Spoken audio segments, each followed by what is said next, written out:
Et bonjour à tous, c'est Vensonge, on se retrouve à nouveau pour une petite vidéo sur Dominions 4 Throne of Ascension. Donc on avait fini tous les épisodes explicatifs, donc ça y est, on va pouvoir commencer à jouer. Maintenant que vous avez toutes les bases pour bien comprendre tout ce qui va se passer et tout ce qu'on va faire, on va pouvoir commencer enfin cette partie avec les Tiernan. Donc on a démarré dans un marais, on a démarré avec notre Pretender, on a démarré avec un donc Donan, un Fireball Champions, et on a commencé avec Duban, un Fireball Scout. Alors ici on voit pas encore ce qu'il y a, il va falloir attendre un tour avant d'à peu près comprendre ce qui se passe. Mais ce que je me dis, c'est que ça pourrait être pas mal d'aller chercher ces deux provinces assez rapidement.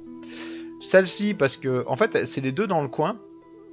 Et il faut savoir que pour toute province qui nous appartient, là sur les côtés, on va dire directement voisine de notre capitale, la province va récupérer une partie du gain en ressources. Et du coup, ça nous permettra de construire plus d'unités ici. Ce qu'on va faire dans un premier temps, c'est que, en fait je l'ai déjà fait, c'est qu'on va donner nos ordres de combat. On va donner nos ordres de combat parce qu'en fait on va envoyer eux se battre assez rapidement. Donc, on peut scripter lors des ordres de combat exactement ce qu'on veut faire durant les premiers tours du combat. On pourrait demander à caster un spell bien spécifique, donc par exemple la Hand of Dust, donc qui nous permettrait, bref, ça m'intéresse pas des masses. Ce qu'on peut faire par contre c'est caster un Air Shield. Là, ça pourrait être pas mal. Donc on peut lui dire de caster un Air Shield. Ici, on va lui dire de rester sur place. Puis ensuite d'attaquer. Et personne en particulier. Donc voilà. Donc vous voyez, vous pouvez scripter les 5 tours et ensuite donner un ordre général qui va suivre une fois qu'il aura fini la liste des choses que vous lui demandez de faire.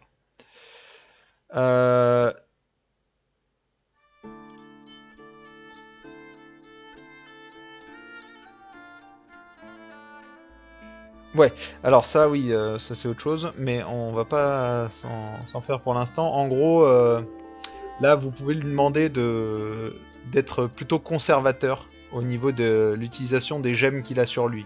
Ça peut être très utile si vous savez que vous allez gagner, vous n'avez pas envie de refaire tous vos ordres, il peut agir de façon, bref, avec parcimonie.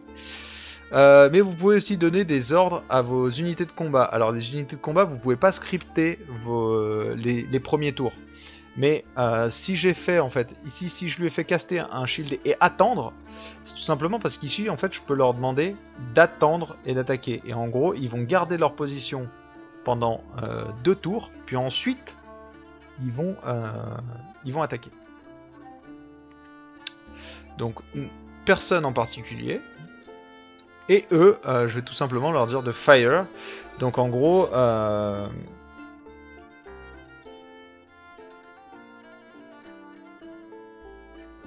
ouais. Donc en gros, ils vont attaquer jusqu'à ce qu'il reste à, jusqu'à ce qu'il y ait contact entre les adversaires et nous, ou que les gens soient trop loin. Nous, ce qu'on va leur demander, c'est de tirer et de rester à distance. En gros, on veut pas qu'ils s'approchent. C'est des unités qui ne sont bonnes qu'à distance, donc on veut qu'elles restent à distance. Donc, on a donné nos ordres d'attaque, etc. Et on a une troupe de 30 hommes avec notre commandant qui est un super combattant. Je vous rappelle, un stade de fou. Voilà, c'est tout. Il n'y a pas grand chose à dire. Notez quand même que votre dieu a un certain nombre de titres. Donc Manaan, the Pokémon Savior, the Vessel of Might, et donc is the Pretender God, trying des machins. Donc en gros, on est, je sais pas ce que ça veut dire, the Pockmarked.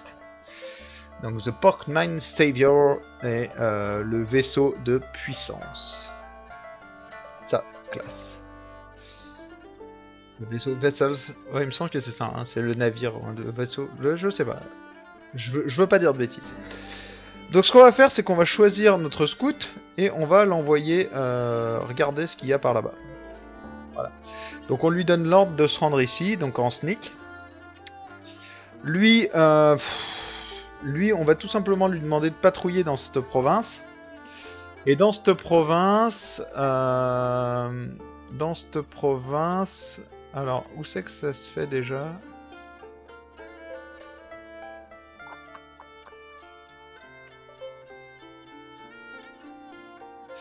Non, c'est pas là. C'est pas là qu'on va le faire.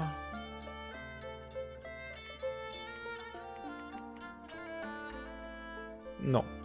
On va rester comme ça. On va rester comme ça pour l'instant. Et lui, vu qu'il a une armée, on va l'envoyer ici, dans le Marshland. Donc voilà. Une fois que j'ai donné tous mes ordres, il faut quand même que je recrute des unités. Parce que on a un certain nombre de ressources par tour. Et en fait, ces ressources, elles ne sont pas accumulées, normalement. Vous ne pouvez pas les stocker. Contrairement à l'or que lui, vous allez stocker. Du coup, il vaut mieux les utiliser assez régulièrement. Et du coup, bah, pour bien faire, ce qu'on va faire, c'est qu'on va commencer par faire un druide. Voilà, ça nous coûte pas trop cher et pas trop de ressources. Vous pouvez en fait donner plein d'ordres, mais vous ne pouvez, on va dire, construire qu'un commandant par tour. On va pas repeat, j'ai envie de suivre un peu l'évolution et de m'adapter. On va ensuite partir sur des firebolgs. Et donc on va partir sur peut-être une dizaine. Ouais, une dizaine de firebolgs, ça peut être pas mal. Et ensuite on va faire 5 slingers. Même si, comme je vous le disais, les slingers, ça va être une unité un peu jetable, en début de partie, ça peut être très utile pour affaiblir un peu l'adversaire. On voit que là, on utilise quasiment toutes nos ressources. Il nous en manque 2. Je veux juste pas faire plus de Fireball Slinger. Et de toute façon, on n'a pas assez pour faire 2 milices. Mais voilà. Notez quand même ici que vous ne pouvez créer que 6 unités sacrées par mois. Ce qui limite vachement les... Bref, ce qui vous oblige quand même à... Même si vous êtes parti sur une stratégie de bless, vous allez faire des troupes sacrées votre fer de lance, mais vous pouvez pas non plus faire n'importe quoi avec. Parce que ça reste des unités qui sont plutôt rares. Donc voilà.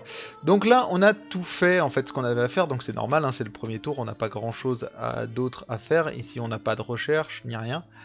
Donc c'est normal. Donc on va faire le end of turn. Et on va résoudre toutes les batailles. Donc il y a eu une proclamation de la part du Ryle. Donc ça, c'est une des nations, une des autres nations.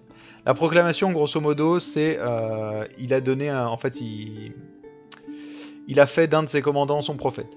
Ça en fait un mage, un prêtre d'assez haut niveau, c'est plutôt utile. Mais pour l'instant, nous on attend un peu, j'aimerais bien faire de mon prophète un autre commandant que celui qu'on a.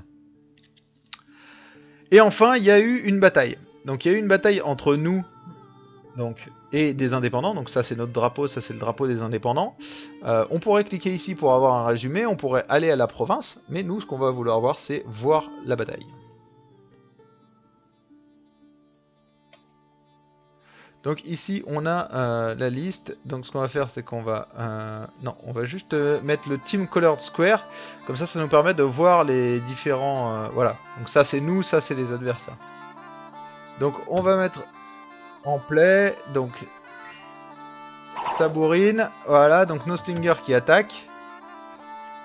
Et si on ralentit un peu, donc ça c'est en slow motion, voilà, donc là... Comme je leur ai demandé de rester, bah ils attendent et ils ont lancé leur javelot. Et vous voyez qu'en fait on a déjà fait du dégât là-dessus. Donc ça c'est... Alors, si on regarde, ça c'est de la milice, hein, donc c'est pas grand-chose. Le problème c'est qu'ils sont ici en train de tenter de déborder. Et ils débordent sur nos slingers. On aurait peut-être dû les recentrer un peu au milieu. Bon, normalement ça devrait pas trop mal tourner. Ici par contre c'est de la heavy infanterie. Et ça c'est beaucoup plus problématique. Et enfin il y a des archers derrière. Ça devrait quand même bien se passer, hein. Notre mec a lancé son bouclier de glace, on va dire. Tranquille. Son bouclier d'air, c'est tranquille. Donc là, il y a attaque, on va repasser en vitesse normale. Donc là, ils attaquent. Donc nos slingers qui continuent donc à garder un peu leur distance. Voilà.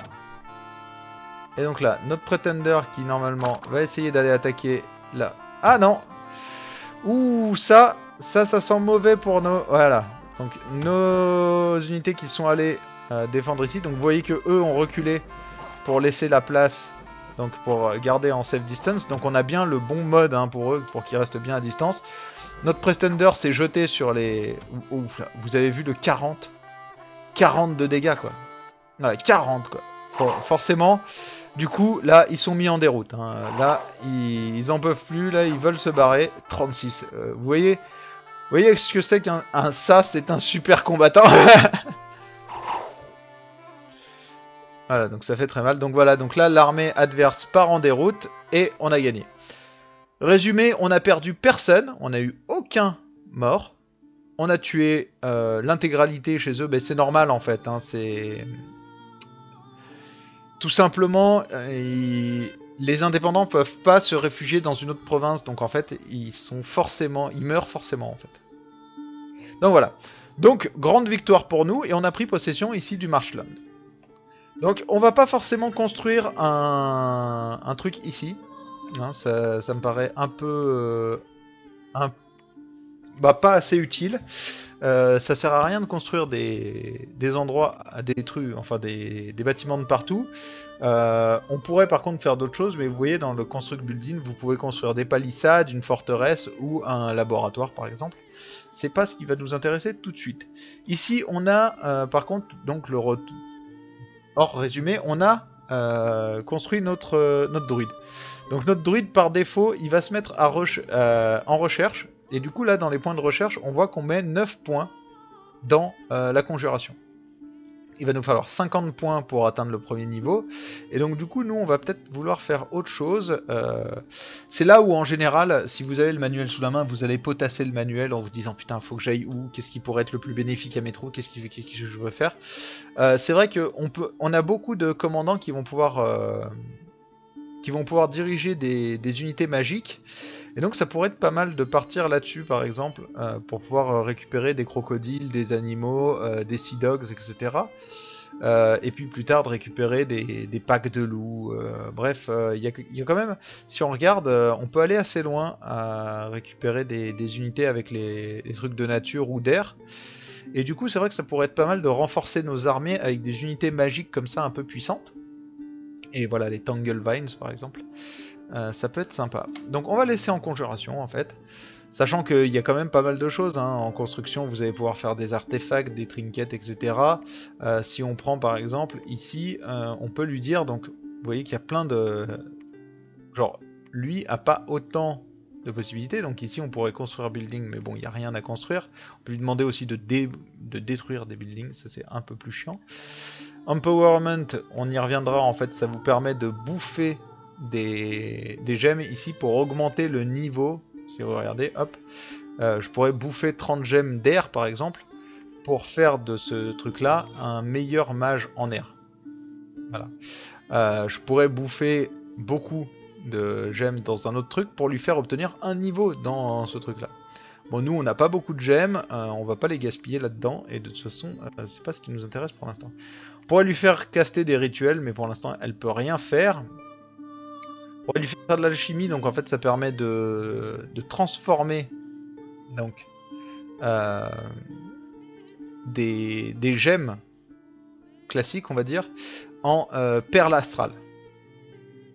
Très pratique si vous avez un héros vous avez une grosse génération de gemmes, ou que vous n'avez pas réussi à trouver de site qui vous génère des perles astrales, et que votre nation n'en a pas de base, mais que vous avez fait un héros qui est blindé de magie astrale par exemple. Ce serait con, mais ça arrive. Et du coup, bah, vous transformez une certaine partie de vos gemmes en perles astrales pour pouvoir lancer vos magies astrales. Oui, donc on va pas la faire défendre, mais on peut faire plein de trucs. On peut la faire chercher pour des magic sites, etc. On peut la faire become prophet, mais on va la laisser en recherche. Ici, on a notre scout qui est venu ici repérer. Donc ici, on voit qu'il y a environ 40 unités et va y avoir des Jade Maiden et des Amazones. Donc c'est plus de la milice. Ici, c'est des Deer Tribe, donc la tribu du cerf. Et on va aller continuer à regarder ce qui se passe par là. Quant à eux, on va les envoyer ici, parce qu'il n'y a pas grand chose, hein. Il y a de l'infanterie légère, de la milice et des archers, donc ça devrait se passer à peu près aussi bien qu'ici. Et donc ça me va très bien. quand on ira certainement taper un peu la tribu du cerf après. Et je pense qu'on fera une deuxième forteresse plutôt ici. Histoire de défendre un peu la côte, parce que je sais pas trop ce qu'il y a là-dedans, mais comme on a une nation sous-marine, les Ryle, là, comme je vous disais, vous voyez, ici Reed Message Ryle, en fait ça c'est la nation sous-marine, et c'est une nation qui est inspirée des œuvres de Lovecraft, donc avec des illitides qui sont horribles, qui est très très puissante en début de partie, et donc ça peut être assez chiant. Vous voyez que là il y a une petite île perdue. Alors je suis pas sûr qu'on puisse commencer ici en étant une nation terrestre, parce que ce serait un peu abusif. En fait ce serait juste la mort assurée quoi. Mais je pense que ça doit être... Vous pouvez éditer les maps pour voir les différentes options qu'il y a, genre les points de départ, etc. Des fois il y a des maps qui ont des zones qui sont interdites en point de départ. Ça peut être aléatoire sur toutes les autres trucs, mais vous ne pouvez pas commencer à cet endroit. Et je pense que cet endroit en fait partie. Parce qu'en fait, ce serait abusif. Vous commencez une partie multijoueur, vous commencez ici, et vous n'êtes pas une nation amphibie, vous êtes mort en fait. C'est foutu. Donc voilà, donc allons voir nos recrutements. Donc recrutement, on pourrait repartir sur un autre druide, parce que pour l'instant, on a un commandant ici qui est inutile. On commence donc ici, si on regarde la mi-setup, on a du monde. Mais on pourrait du coup partir sur un autre druide. Parce qu'on n'a pas non plus des masses de thunes, donc les druides ça va bien, c'est pas très cher. Et on pourrait tout simplement repartir sur la même chose qu'avant, donc 1, 2, 3, 4, 5, 1, 2, 3, 4, 5. Il me semble qu'il y avait des moyens de dire j'en veux plusieurs d'un coup, voilà. 5, 1, 2, 3, 4, 5, voilà c'est parfait. Donc là il y en a 10. Est-ce que c'était RL? Non. 3, 4, 5, voilà.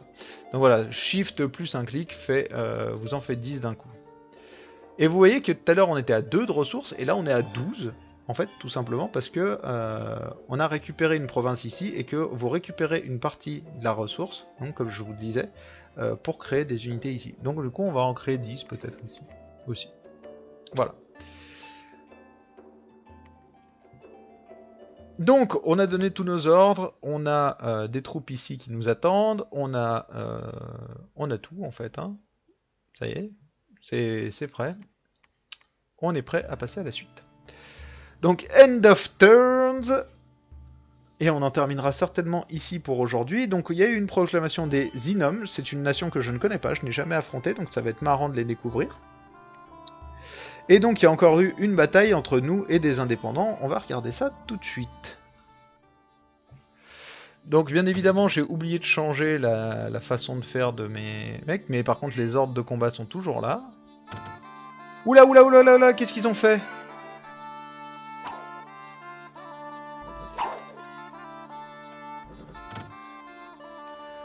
Voilà, pourquoi ils ont fait ça? Ok, donc là nos slingers se font défoncer, hein, je vous le dis tout de suite. Voilà, donc ils ont en route. Donc ça c'est fait. Donc là ils fuient, hein, ils fuient le champ de bataille. Mais c'est normal, hein, ils se sont fait défoncer. Je sais pas trop ce qu'ils ont fait. On regardera ça après, mais c'est bizarre. Ce qu'ils ont fait est très très bizarre. Bon, normalement il n'y a pas de raison, hein, ça reste de la milice en face, donc...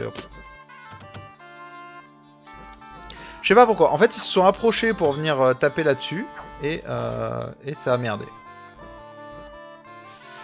Normalement on devrait pas avoir perdu grand chose quand même.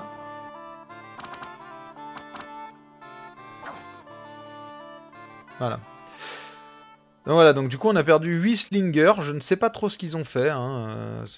Pour moi ça n'a pas de sens, mais on a perdu 8 slingers et on a tué tout ce qu'il y avait en face.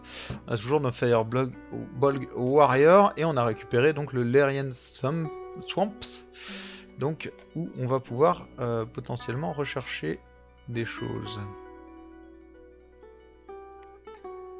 Donc voilà, donc là ils sont là. Donc il y en a une partie qui a dû arriver ici, une partie qui a dû arriver ici. Ça c'est le truc qui peut être assez chiant à gérer plus tard. Mais ouais, donc les ordres d'attaque sont toujours là. Je ne sais pas trop pourquoi ils ont fait ça. Je pense qu'en fait ce qui se passe c'est que vu que nos unités étaient plus espacées, elles ont dû voir les archers, pas voir le reste, et du coup s'approcher pour aller taper sur les archers. Je ne sais pas trop. Ce qui est sûr, c'est que c'est un peu chiant. Donc ici, on est en recherche, et vous voyez qu'ici, c'est assez drôle, hein, parce que, regardez, le druide, comme je le disais, a 1 en R et 1 en autre chose. Et ici, on a un druide RO, et ici, on a un druide R-Terre. Du coup, lui, on pourrait lui faire forger des trucs magiques, par exemple, au lieu de le faire rechercher. Parce que ça peut être intéressant. Genre, Ring of Time Lightning donne de la résistance. Une totale résistance à la foudre. Mais on pourrait lui faire crafter une arme ou ce genre de choses et l'équiper sur notre Pretender, par exemple. Vous voyez que ça donne quand même pas mal de petites choses, moins de défense mais de la parade, etc. Ça permet des choses assez sympas, hein, les objets. Et là encore, vous avez rien vu parce que y a des trucs qui sont juste incroyables. Bon là, en l'occurrence, ça nous demanderait de la... Par exemple là, voilà, ça nous demanderait 5 en gemmes de terre. On ne les a pas, hein.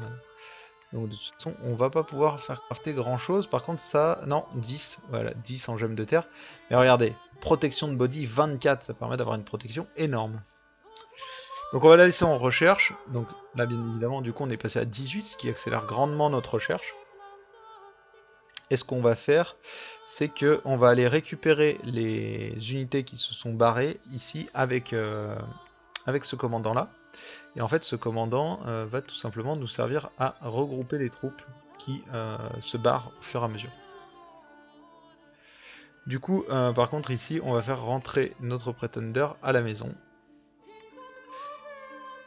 Et ici, on va lui demander d'aller voir ce qui se passe ici. Ici, il n'y a pas grand monde, hein. C'est des membres de la tribu du lion, ça se passe bien.